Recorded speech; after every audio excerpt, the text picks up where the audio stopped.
Lebedinsky's flight. The mystery of how Lebedinsky's flight ended up lost in the first place isn't really a mystery. In 1937, a Soviet pilot named Sigismund was tasked with being the first pilot to fly a passenger plane over the North Pole. A project that should have taken a full year ended up being rushed into 3 months because they wanted to impress Stalin. Unsurprisingly, right from the start, the right engine was emitting smoke after it took off, which engineers said would stop.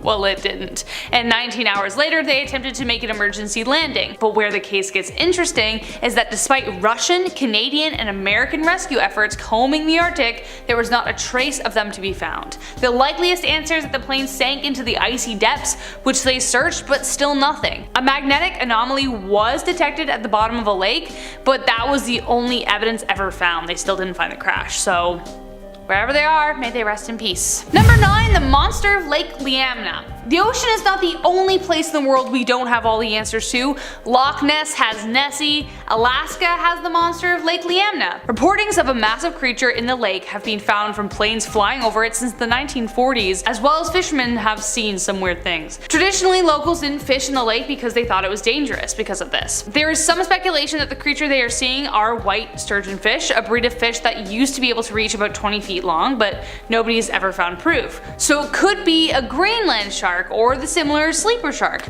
Sturgeons are typically white and silvery, and many report the monster being black or dark in color. But evidence of neither shark breed have been found in the lake, so what is it? So the monster remains a mystery, sighting after sighting, without anyone getting a close enough look. Number 8. The disappearance of Henry Hudson. The Northwest Passage. Does anybody know that Stan Rogers song? It's a great song. The elusive pathway to the Orient that would lead whoever found it to treasures beyond imagining. It would just be a great trade route. While it currently exists today, many men died trying to find it or disappeared. Thus begins the mystery of Henry Hudson. Hudson was an English explorer who vanished in 1610 while he attempted to find this elusive pathway. Only rumors, theories, and some clues remain of him now.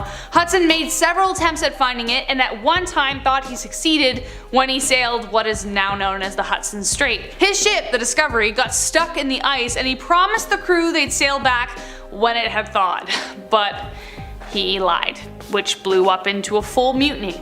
The mutineers put him, his sons, and some other members of the crew, with warm clothes and some food, which is very nice, into a small boat, and they were never seen from again. Some say they ended up in Danby Bay, some say they died on the island of Spitsbergen, or that they were captured, but still to this day, no one knows exactly what happened to Henry Hudson and his sons. Number 7. The Baffin Island Vikings. Canadian archaeologist Patricia Sutherland led a dig in 2012 in the north of the Arctic Circle on Baffin Island. She and her team found whetstones containing traces of copper alloy, materials that were foreign to the Inuit but were used by Vikings. This dig was prompted by the discovery of 2 strands of cloth in 1999 identical to the yarn Norse women made. This led Sutherland to believe that there was a strong Norse presence in the Arctic and would have been involved with trade.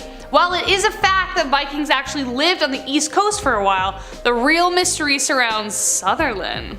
While undergoing her research, she was fired out of nowhere from her post at the Canadian Museum of History. She says it's because they didn't want to fund a project that didn't support British voyages, while the museum was like, no, you harassed people and you suck to work with. That's not cool. What is the truth? Probably the latter. There was an 18-month investigation by an independent third party that determined it as harassment, but still, who do we believe? Who do we believe? At number 6, we have new islands. Back in 2013, near the fjords in the Arctic, a new island was discovered. This island was only recently discovered because it is actually split off from North Brook Island in Russia. With global warming affecting our colder regions more and more, the melting of the ice caps and larger ice land masses lead to more splits within the ice. Due to this, we see more and more ice structures appearing and disappearing all of the time. So we might continue to see new land masses in the polar areas of Earth, which sounds really cool, but let's hope we don't find any more. Let's keep that ice frozen, shall we? At number 5, coming in at our halfway point, we have bounties of oil. Most of the world's industries are constantly in search of oil, producing oil, buying oil, selling oil, all that fun, outdated stuff. But funny enough, in a study that was completed back in 2008, there's reportedly 20% of the world's undiscovered oil deposits up in the Arctic. No wonder Santa has been camping out up there for this long. His entire workshops run on the stuff. But seriously, It's 2021. How have we not exhausted this source yet either? Well, it's because with the ice melting from global warming and such unpredictable terrain, we don't think we are ready or have the ability just yet to retrieve that oil. If anything were to happen, it could be catastrophic. So for now, let's just leave the oil where it is and maybe work on a more green and lasting resource. At number 4, we have the half year of darkness and half year of light. That's right, if you live up in the North Pole, then starting September 25th, you will experience a half year of darkness, and then another half year of light after that. How does this work? Well, the Earth is on a tilt of 23.5 degrees. The Earth then orbits around the Sun, and starting in late September and ending in the end of March, the North Pole is on such an angle that most of the sunlight doesn't actually hit it. That being said, it doesn't go immediately pitch black because the sun does reach the pole for a bit longer than September 25th, but eventually it does become dark as night. After March 22nd though, the exact opposite happens. So if you want to live up in the North Pole, maybe figure out if you're a nighthawk or an early bird first, and then decide which season is best suited for you. Oh, and say hi to Santa for me. Starting us off in our top 3, at number 3 is a frost virus. Yeah, guess what folks, there's another virus out there, and it's in the North Pole. Recently, scientists completing tests in the North Pole found a 30,000-year-old virus that stayed alive in the ice. Yikes. I know what you're thinking, we have had a rough year and a half already with this coronavirus crap, that we don't need any more of this stuff, and I agree with you, but luckily for us, this frost virus doesn't actually prey on humans. Scientists have called this the Malavirus, or sometimes even known as Behemoth. Why? I don't know, and maybe I don't want to. But scientists have also discovered more viruses up there, but it hasn't been reported exactly how many. For now, I got other things to worry about though, so as long as I know this Malavirus doesn't prey on us humans, I'm okay. It actually only preys on amoebas, so they won't ravage our planet anytime soon. We think. At number 2, we have ancient mummies. Back in 2017 in Siberia, scientists discovered something quite surprising deep within the ice, or should I say, someone. In the frozen depths, Siberian scientists uniced what is believed to be a 900-year-old Russian woman mummy. She was found within the permafrost just within the Arctic Circle. It is believed that she is from a medieval civilization and was the first woman to be discovered at the site in a long ago society that was made up of mostly men. What then happened was scientists also uniced a mummy baby not too far away from the woman. As sad as that may sound, these findings brought huge joy to the scientists because it brought us the possibility to learn more about this medieval Arctic civilization. That's really cool and all, but really, I just want them to unearth some elf mummies. I want to know how long you've been up there, Santa. Huh? And finally, coming in at number 1 and my second favorite on the list, it is just so wickedly mysterious, we have unexplained holes. Back in April of 2018, researchers and pilots flying overhead discovered these large crater-like looking holes. According to National Geographic, scientists still have no freaking clue on what is making these holes. However, there is a color change in the ice right around the perimeter of each hole, which leads scientists to believe that these holes are the result of a temperature change and that the ice is melting. Okay, you know what, as of right now, I guess scientists do have one hypothesis on why these holes are appearing. They believe that it might be due to the fast melting polar ice caps and that these are just small little areas that warm up and give way, but I don't know, that doesn't really make sense to me because it seems to me that these holes are melting on the surface, not underneath.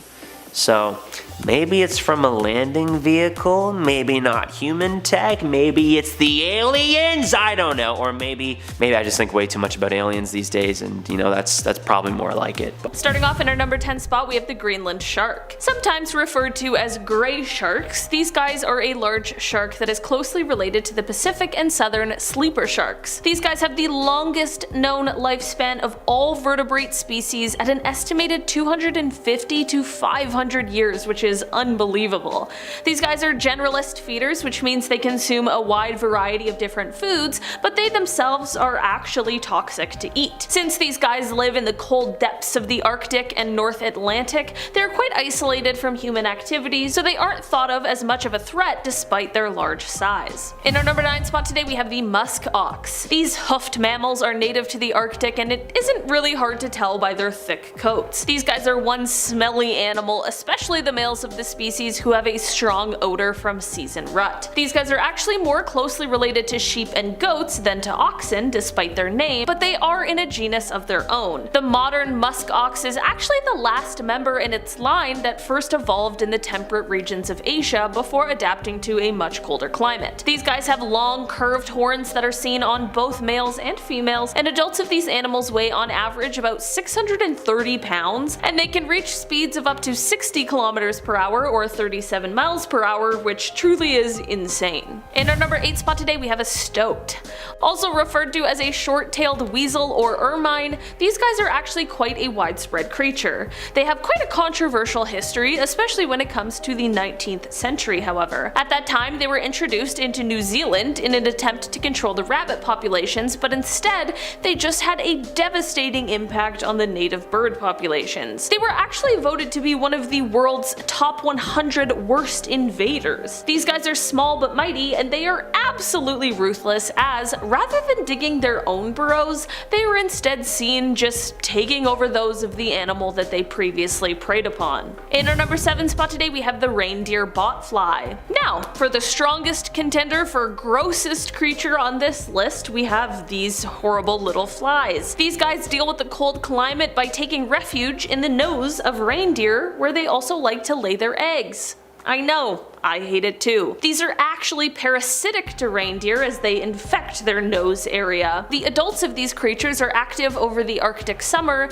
and they have the ability to fly quite quickly. While flying quickly, they also have a very strong sense of smell that allows them to easily find reindeer from far distances. Number 6, the eagle flight. Equipped with chocolate cake, a hydrogen balloon crafted of the finest of varnished silk, and a whole lot of guts, Salomon August André attempted to reach the pole. He was a young Swedish engineer with big ideas for balloon technology in the 1870s. At that time, no expedition had ever succeeded in reaching the North Pole, and Salomon thought hydrogen balloons were the way to go. His balloon, the Ornen, the Eagle, was built in Paris with full financial backing from the Swedish king. By July 1897, André, Knut Franknell, and Nils Strindberg lifted off from Svalbard and were never seen alive again. The crew disappeared until 3 decades later. Geologists and sea hunters found the ruins of their camp. The skull of one of the travelers was entirely bleached white and, quote, lay there smiling dreadfully, unquote. According to the diary, the crew had to land 65 hours later and survived quite well for a while because they had chocolate cake and that's great. But when they attempted to reach Franz Josef Island, they failed and were lost on their return. But what exactly happened to them, we don't know. One of them might be attacked by a polar bear. There's just no way of knowing. They could have starved, probably. That might have happened. Let's move on. Number 5, Zeleny Yar. In 2014, a fantastic yet grim discovery was made in the Siberian Arctic. 34 shallow graves, 11 bodies shattered and crushed, plus 8 mummified bodies were shrouded in copper and wrapped in fur were found. All of them were buried pointing to the Gorny Poli River. With the extravagant burial process this community went to, archaeologists still aren't sure who they were. Who was this lost culture? They do believe that the mummification was an accident brought on by the non-oxidizing copper placed with the bodies. A year later, another set of remains were found in a birch bark cocoon, and inside was a small boy. So many questions swirl about this discovery, but as of yet, there is no clear answer. Research is ongoing though. Number 4, rain versus snow, aka rain snow? This mystery is boggling scientists, and if they don't solve it, it could have detrimental effects on Arctic wildlife as it already has. It's definitely one of the weirdest things to happen due to climate change. In the northern area, snow slowly turns into rain, but instead of melting snow, it seeps into the cracks underground. This snow/rainwater seeps through and forms a solid frozen layer of soil, like a thick shield which blocks the vegetation. This is a massive problem for animals like the muskox, as their food source is no longer available. It is due to this phenomenon that 20,000 of them starved to death in 2003 due to rain snow on Banks Island in Canada. They even tried to find food on floating ice but drifted away. I hope this issue gets solved, but based on the lack of change we are making towards hindering global warming, it may never be. Number 3, mysterious craters. So if you watch the ice melt in your drink, you can sometimes see little holes pop in through the top. So when I came across across this so-called mysterious craters popping up in Siberia, I thought it was just melting ice. I'm no scientist, but with global warming, that makes sense. Since the 1960s, the largest one of these craters was discovered and retreats 15 meters every year. But it gets even stranger when on June 28, 2017, locals noticed flames and columns of smoke near the village of Sakaya. The same area, 10 new craters were discovered. There are some pretty wild theories about what they are. Of course some involve aliens. They say the holes are left by UFOs finally emerging from the ice. Or that they're gates to other worlds. I don't know. A more scientific explanation are the methane reserves trapped in the ice exploding. There's still more research to do. Number 2. Inventio Fortunata. The Inventio Fortunata was a travel log that helped many European explorers map the pole. Thing is, no one knows who wrote it. It was allegedly the description of a voyage by a Franciscan priest from Oxford, but it changed hands so many times no one is sure. In 1360 it was presented to the English crown, and then someone lost it. Then a Dutchman named Jacobus Canoyen included information from it, but then his travel book got lost. Luckily his version was quoted, so we have some idea of what the Fortunata actually said about the pole, but we have no idea where the original might be. The influence of this mysterious document lasted all the way up to the 17th century, but it was a huge reason researchers were able to map it in the first place. But who wrote it and where did they go are two questions that remain. And last but not least, the Alaska Triangle. Just sliding into the Arctic Circle, we have the freezer burn version of the Bermuda Triangle. A massive expanse of icy terrain in Alaska where many have gone and few have returned. This 32,000 square mile area has claimed the lives of 16 to 20,000 people since the 1980s alone. From hikes to passenger plane crashes, no one who has disappeared in the Alaska Triangle has ever been recovered. The disappearance of Majority Leader Hale Boggs is the most famous case, as it launched one of the largest rescue operations the US has ever seen. In 1972, he and his plane vanished over the Alaska Triangle, and despite 39 days of searching, the use of 40 military aircrafts and 50 civilian planes, not a trace of him was ever found. No debris, evidence of collision, or remains, nothing.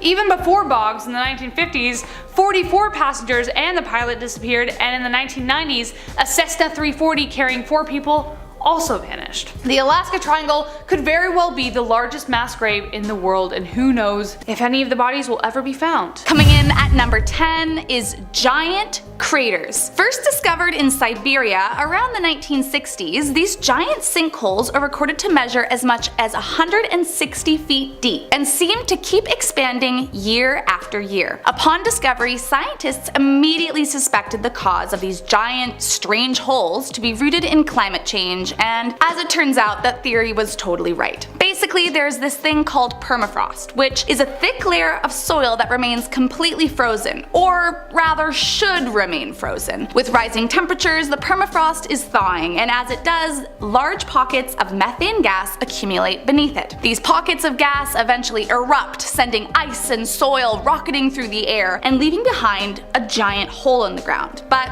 if you ask some conspiracy theorists, they have a different story. Some believe that these craters are the former landing grounds for UFOs that have since left the Earth, and many even believe that the craters are actually a gateway to another world. Coming in at number 9 is a mystery noise. Now, this is somewhat a conspiracy, but according to local northern Canadian hunters, a strange pinging noise was heard coming from the Arctic seafloor. Well, enough residents heard this noise and reported it that the Canadian military actually came to investigate it further.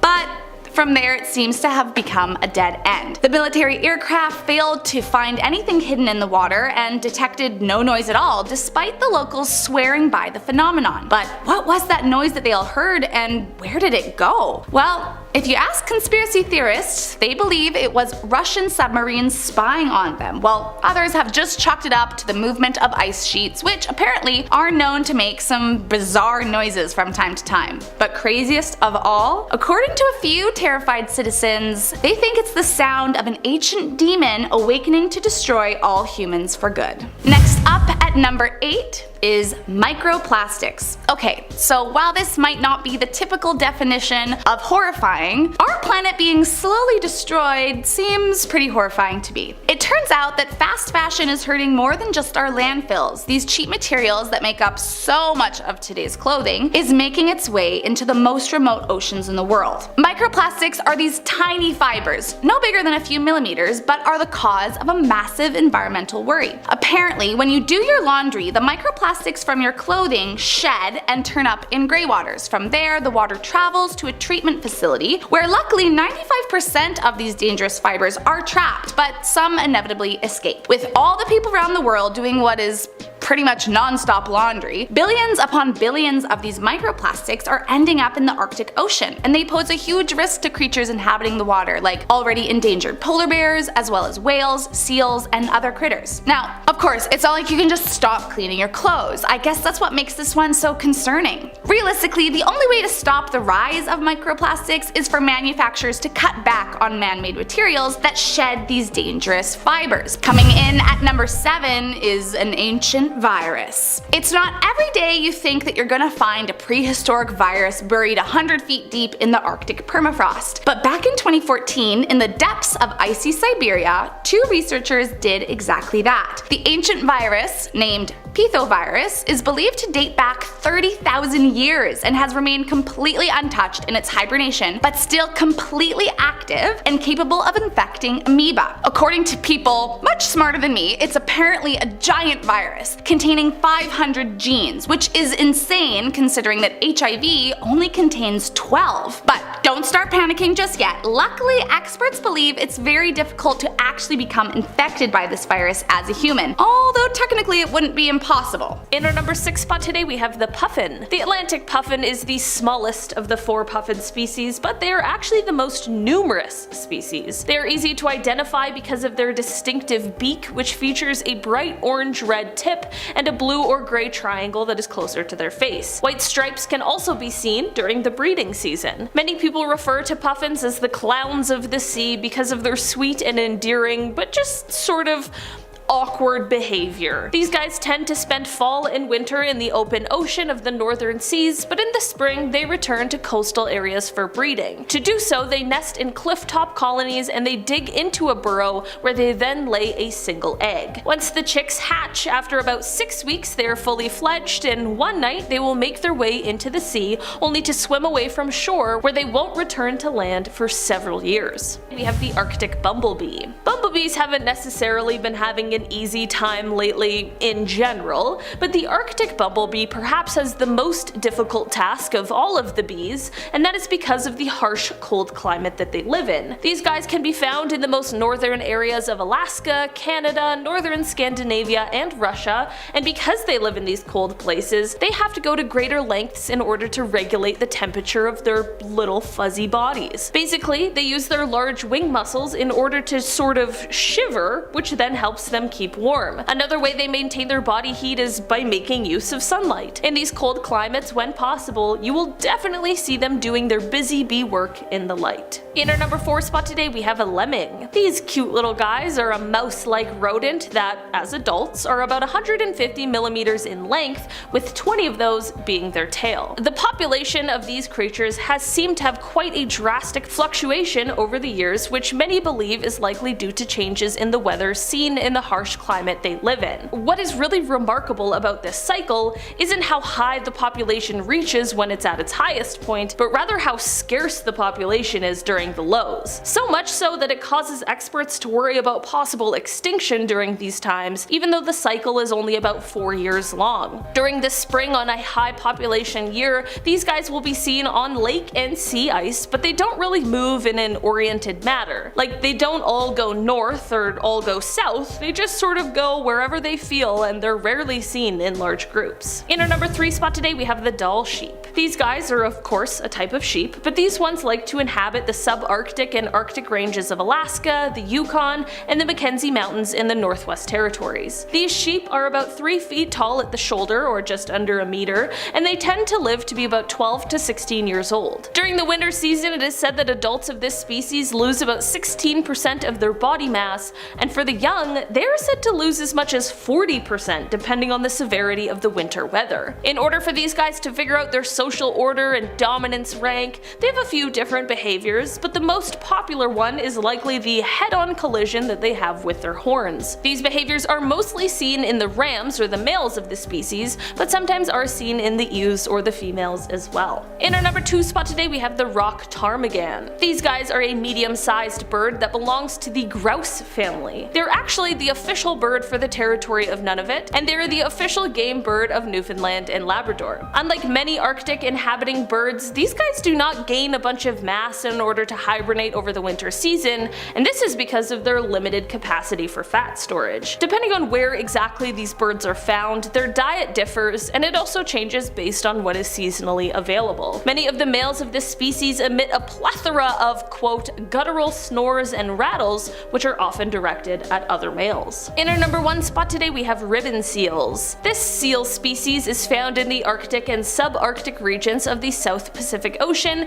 and they're quite easy to spot and distinguish due to their gorgeous coloration, which features 2 wide white stripes and 2 white circles against dark fur. These guys are actually the only species in their genus, and while during some seasons these guys are icebound, during the rest of the year they prefer to spend their time in the open water. During their time at sea there is less known about their habits, as they tend to go quite far from land, but since they almost always come back to land, we have been able to observe them a decent amount. One thing that was quite interesting that I read about these creatures is that if they unfortunately find themselves caught in a kind of net, they will actually fake or play dead. And we're starting off this list with probably the most famous disastrous Arctic trek, Franklin's Lost Expedition. John Franklin was to lead an expedition to discover the Northwest Passage, a route between the Atlantic and Pacific Oceans passing through the Arctic Ocean above Canada. There were 2 ships deployed, the HMS Terror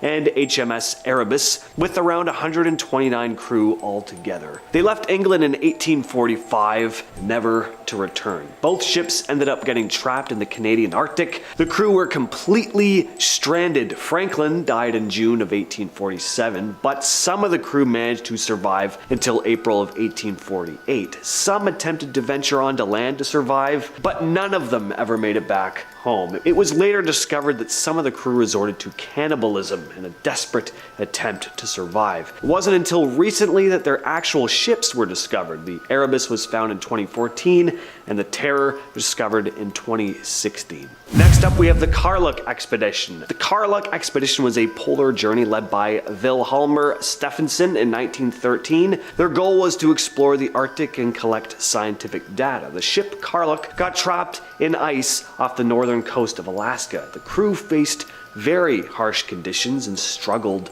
to survive. As the ice floe drifted, they were separated from their supplies and the ship eventually sank. Stephenson left to search for help, leaving the crew under the command of Maurice Koenig. Koenig tried to lead the remaining crew members to safety, but disagreements arose amongst the group. Some members decided to strike out on their own, while others stayed with Koenig. Tragically, several members died due to exposure and starvation, and over time, the surviving crew members became divided into 2 different groups. A group led by Koenig managed to reach Wrangel Island, where they were eventually rescued by a ship. Another group, including a scientist, was also rescued separately. However, some crew members were never found and presumed lost at sea. Number 8, the Lady Franklin Bay Expedition. The Lady Franklin Bay Expedition, also known as the Greely Expedition, began in 1881, led by Lieutenant Adolphus Greely. The mission aimed to gather scientific data in the Arctic. The team established a scientific research station at Lady Franklin Bay in northern Canada, but due to supply shortages and harsh weather conditions, the expedition faced serious challenges. In 1883, a supply ship failed to reach them, leaving the group stranded and started getting lower on food, and eventually the crew members began to die from hypothermia and starvation. In an attempt to survive, Greely and his crew embarked on a treacherous journey southward. They faced extreme cold and had to resort to eating their own sled dogs in order to stay alive. Rescue parties were dispatched, but the extreme conditions made rescue very difficult, and only a few members of the original team were able to survive. When they were finally discovered in 1884, they were in a very dire state. And at number 7, we have the Polaris Expedition. In 1871, a crew led by Charles Francis Hall set off on a mission to reach the North Pole. They left from New York on the Polaris, but once they reached Greenland, things started taking a turn for the worst. They were unable to press on due to the harsh winter storms, and tensions amongst the crew only began to escalate. Mainly, the crew started questioning Hall's abilities as a captain, and 2 scientists on board turned on Hall, and coincidentally, Hall fell ill around this time, accusing one of them of poisoning him. He ended up dying soon after. The crew then turned back and began a long, treacherous trip home. Some members of the crew would separate, but despite all odds, many of them were rescued. The body of Charles Francis Hall was left out in the barren, frozen landscape, not to be discovered until many, many years later, in 1968. And it was determined that he had died as a result of a large consumption of arsenic.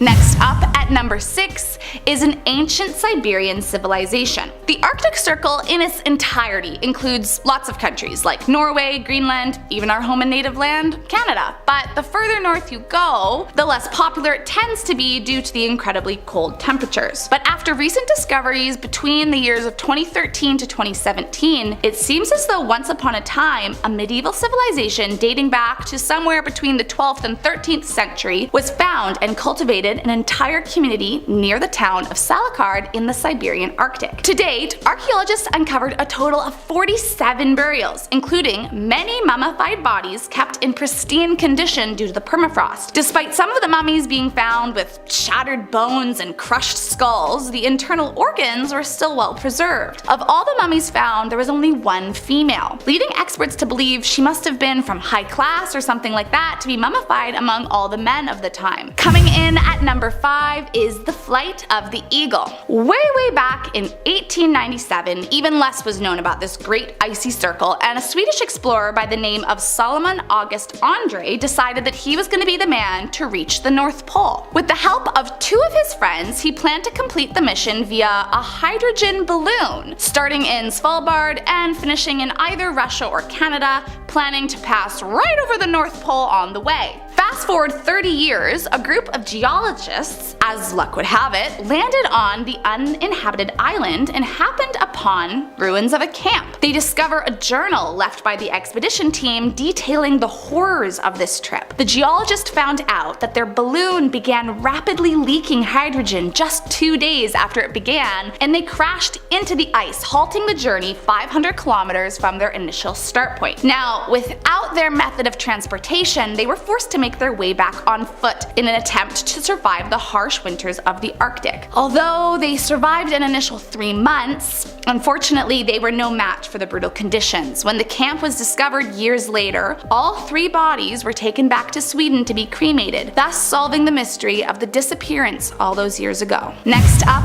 at number 4, viral epidemics. Back in 2016, due to the rising temperatures in the Arctic, the ground was beginning to thaw, and although initially no one really thought much of this, what ended up happening was an anthrax outbreak that actually killed 1 person and hospitalized 72. The cause? Well, apparently the local groundwater became contaminated by thawing deer cadavers who had once died from this infection. The horrifying part of this is actually the precedent it sets for the future. Because of the cold temperatures in the Arctic, many viruses can actually stay preserved in the bloodstream, as was discovered in 1918 when 6 young men who died from the Spanish flu were found with their active virus still in their blood. As the earth heats, there's worry that buried bodies from deadly diseases like smallpox could begin to infect the living if the temperatures continue to rise, melting the frozen graves. Next up, at number 3, is a secret German base. In October of 2016, Russian scientists uncovered something truly shocking. It turns out back in World War II, he who shall not be named and his band of military followers built a secret military base in the depths of the Arctic soon after their invasion of Russia. Located on Alexandra Land, it is not known for sure exactly what the purpose of this bunker was. Some believe it was to learn about and become acquainted with the harsh weather weather conditions to be able to better attack when the time came, though some believe the leader sought out ancient relics he believed would give him great power. Upon its 2016 discovery, 500 different artifacts were found, including old weapons and documents pertaining to World War II. As with just about all Arctic discoveries, the artifacts remained in excellent condition due to the extremely low temperatures, but that doesn't make this super secret war bunker any less creepy. Coming in at number 2, the HMS Terror. You may or may not have heard of Sir John Franklin, the 19th century naval commander who set out to find the Northwest Passage. Well, unlike some of the other explorers of his time, he was actually incredibly prepared. The famous HMS Terror ship was a converted bomb vessel that had survived the War of 1812, and upon his Arctic expedition, the ship was reinforced with iron plating to crush the thick layers of Arctic ice. Stocked with 3 years worth of food, Sir Franklin and his 134 crew members boarded 2 ships and set sail. But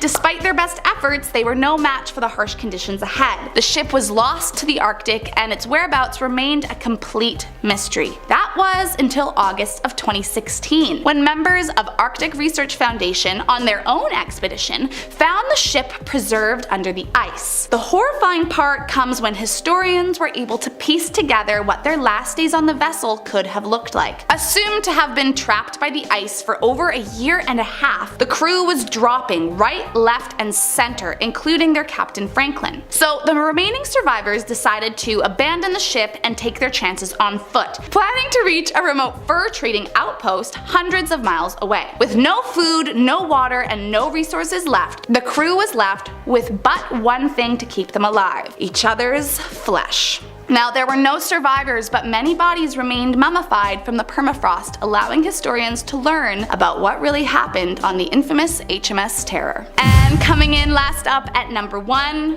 no more Arctic?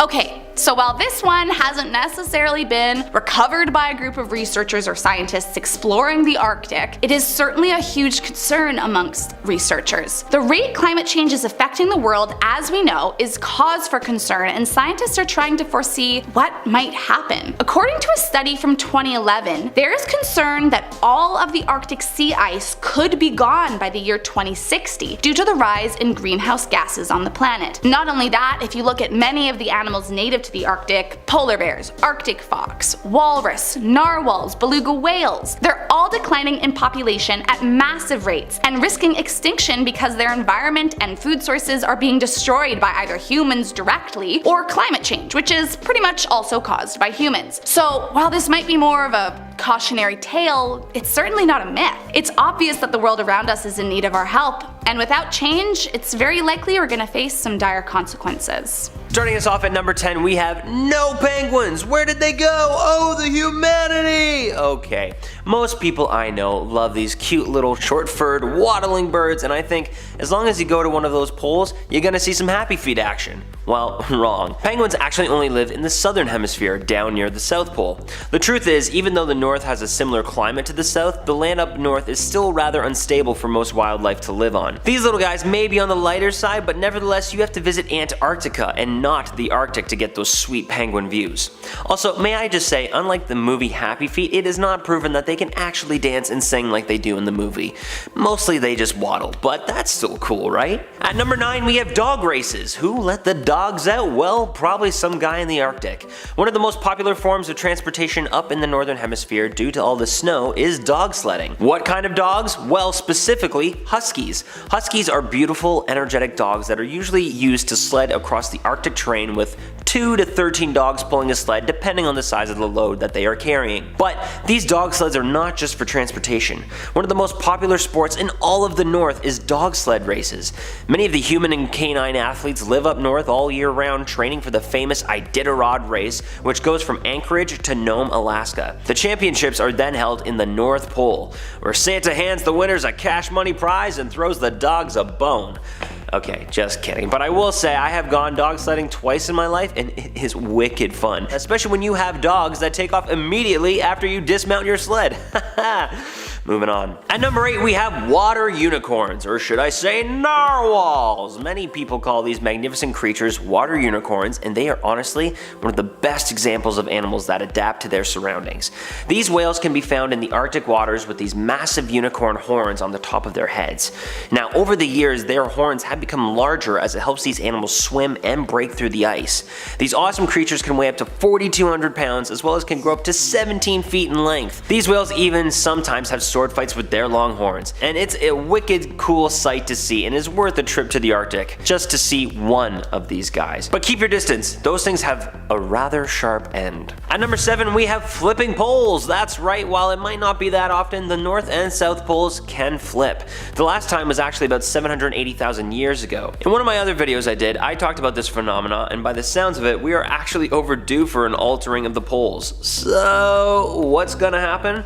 Well, scientists don't believe much. Sure, it could throw off our compasses and some technology, and the climate change might throw us for a bit of a loop, but nothing catastrophic. That we know of. Next on the list is the Jeannette expedition. In July of 1879, the USS Jeannette departed from San Francisco with 33 crew on board, led by George W. DeLong, in an attempt to reach the North Pole. But just 2 months into their journey, the vessel got trapped in ice and drifted for nearly 2 years before finally sinking in 1881, just north of the Siberian coast. The crew were now stranded on the ice, but attempted to trek across the frozen tundra with sleds. They also had 2 smaller vessels in tow, which they eventually used to reach the shores of northern Russia. Shockingly, 13 of the 33 men did survive. The other 20 succumbed to the elements and starvation on the journey, including DeLong himself. Number 5, the S.A. Andre expedition. The Andre's Arctic balloon expedition took place in 1897, and it was led by Swedish engineer Solomon August Andre. The goal of the expedition was to traverse the Arctic and reach the North Pole by means of a hydrogen balloon. On July 11th, Andre and his 2 crew members, Nils Steinberg and Knut Frankel,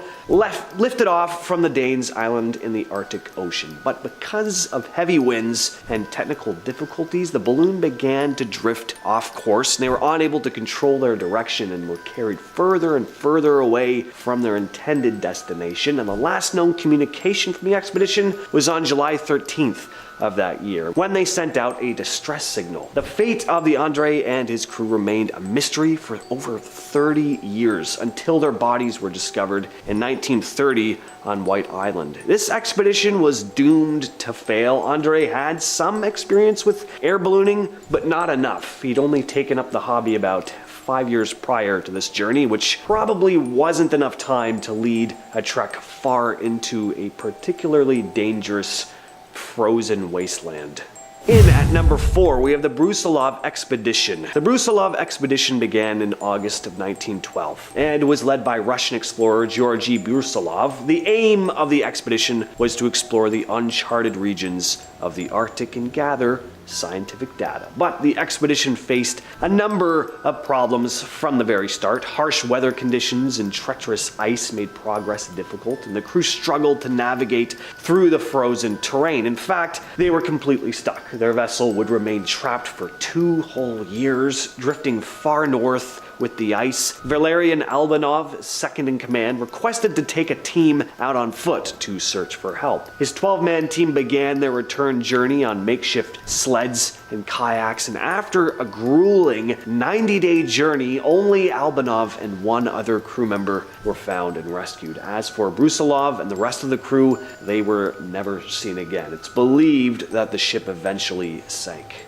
The Dyatlov Pass incident. The Dyatlov Pass incident occurred in 1959 in the Ural Mountains of Russia, when a group of 9 experienced hikers ventured into the wilderness, where they met an incredibly tragic and very mysterious end. The group, led by Igor Dyatlov, set out on their expedition on January 27th, and their journey was expected to take around 16 days to complete. But when no message was received of their arrival at their destination, and days had gone by after they were meant to have returned, their families became concerned, and the authorities were contacted. A search party was organized, and on February 26th, the hikers' tent was discovered. charred, abandoned, and ripped open from the inside. The bodies of the hikers were found scattered in the snow, some partially clothed and with signs of severe injuries. These included skull fractures, chest trauma, bruising. 2 of them were missing their eyes. 1 had their tongue missing. With how gruesome and mysterious this incident was, wild theories and speculation have circulated for years. Some theories suggest that the hikers were victims of a nuclear testing accident,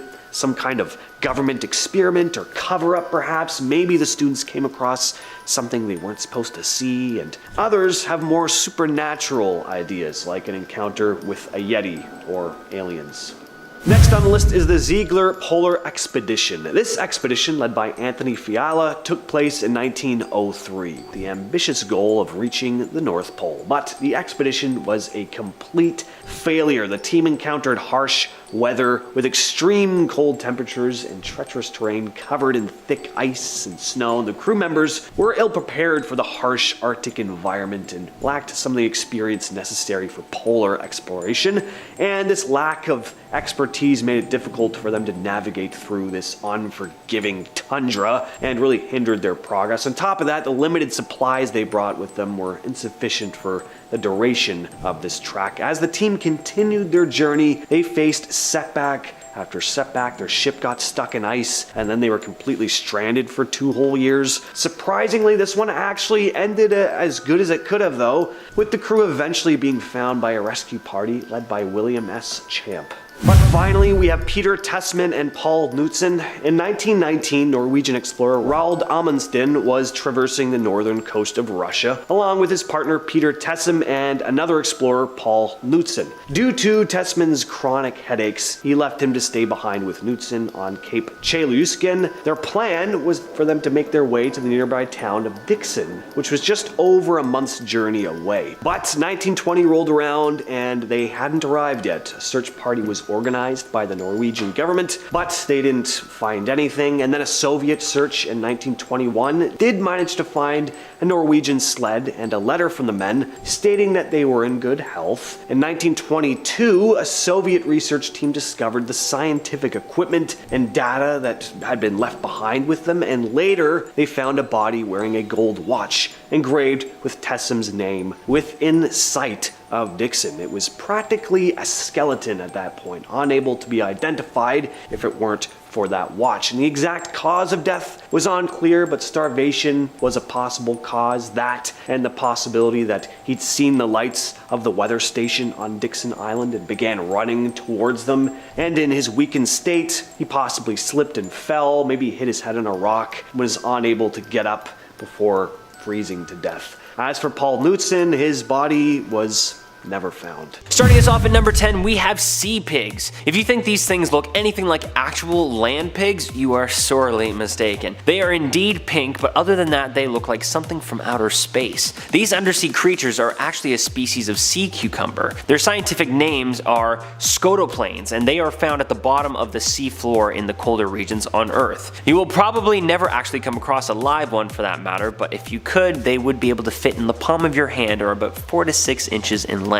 So I guess that makes them more like sea miniature pigs? Maybe? I don't know. These weird pink little creatures can often be found in groups all facing the exact same way, and they feed off scum that they find in the mud on the ocean floor, which include decaying plants and animals. So they truly do eat like pigs. At number 9, we have the skunk bear. Just kidding, that's just its nickname, which I didn't know at first. But these animals are actually wolverines. Have you ever wondered what these things actually are other than muscular X-Men characters? Well, these creatures actually live in the Arctic and subarctic regions and are nowhere near as cute and cuddly as they look.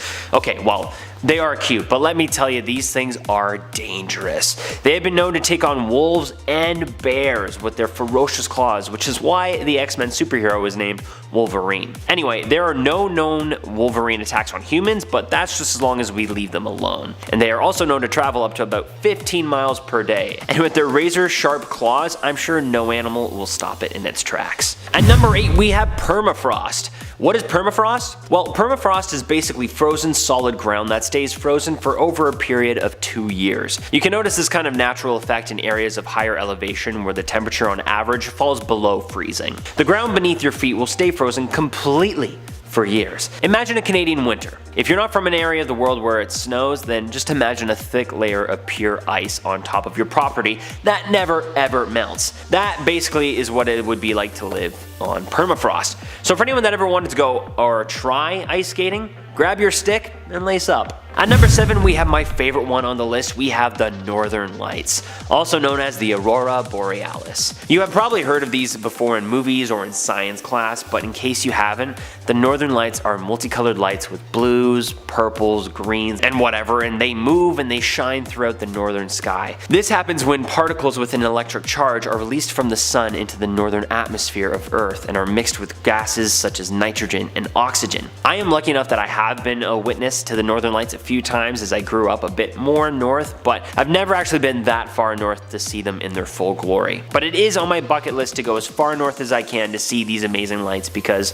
I truly do think they are one of the most magical natural events one can see. Weird, but breathtaking. At number 6, we have Dwayne "The Rock" Johnson and Chris Hemsworth. In the old pulp magazines back in the 1930s and 40s, a character by the name of Doc Savage took the world by storm. Doc was a super heroic action character that many loved to read about during some of those pretty dark times. But interest in the action hero has resurfaced with the possibility of a movie being made. The two main actors in talks of playing the character are Dwayne "The Rock" Johnson and Chris Hemsworth. This character actually is based in the North Pole and not in a city like other superheroes. So very soon we could be seeing Hollywood North go even further up north. The only last question is, are you Team Rock or Team Thor? Let me know down in the comments. Coming in at our halfway point at number 5, we have a Russian flag. Back in 2007, a group of Russians traveled up to the North Pole and dove down to the bottom of the deep Arctic Sea and planted a flag.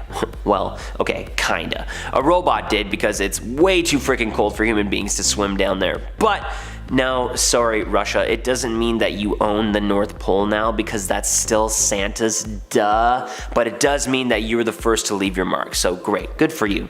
The USS Nautilus did float over the spot back in 1959, but they didn't have high-tech robots at the time to brag about their travels, so sorry US, it's okay, you guys have the moon anyway.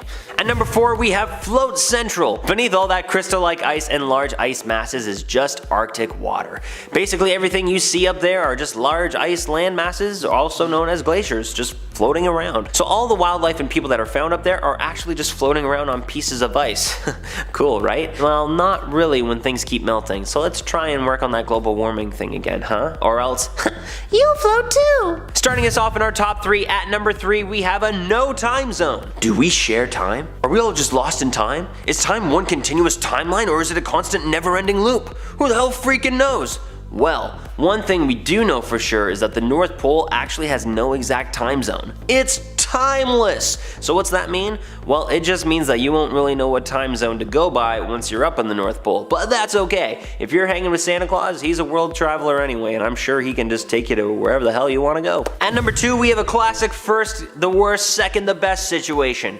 Who discovered the North Pole first? Well, that's a bit of a tough question depending on who you ask. Robert E. Peary, a famous dog sled racer, apparently was the first to sled on the terrestrial North Pole back in 1909. But Frederick Albert Cook also says that he discovered the same area of land back in 1908, but he just didn't document it. So who is the real founder here? This might be a real case of finders keepers, losers weepers, but you know, if Cook is telling the truth, then it is all his, but there's no way to know for sure. So next time you're all out there discovering new lands and territories, don't forget to save a few pics and boomerangs for the gram, huh? And finally, coming in at our number 1 spot, we have the infamous man himself, Santa! That's right. Remember in my first video when I said that Santa was real and anyone who didn't agree with me could fight me? Yeah, that's right. I mean it. Step up, chumps. I actually have proof. Every single year around Christmas time, December 21st to be specific, the North American Aerospace Defense Command, NORAD, actually tracks the Jolly Man himself. And you can check online for updates to see where Santa is flying over and what he is doing to get ready for his big night. So, boom! Proof that Santa is real and there's not a freaking thing you can do about it except weep your sweet little eyes out on Christmas morning when you non-believers get a stocking full of coal. Ha, chumps.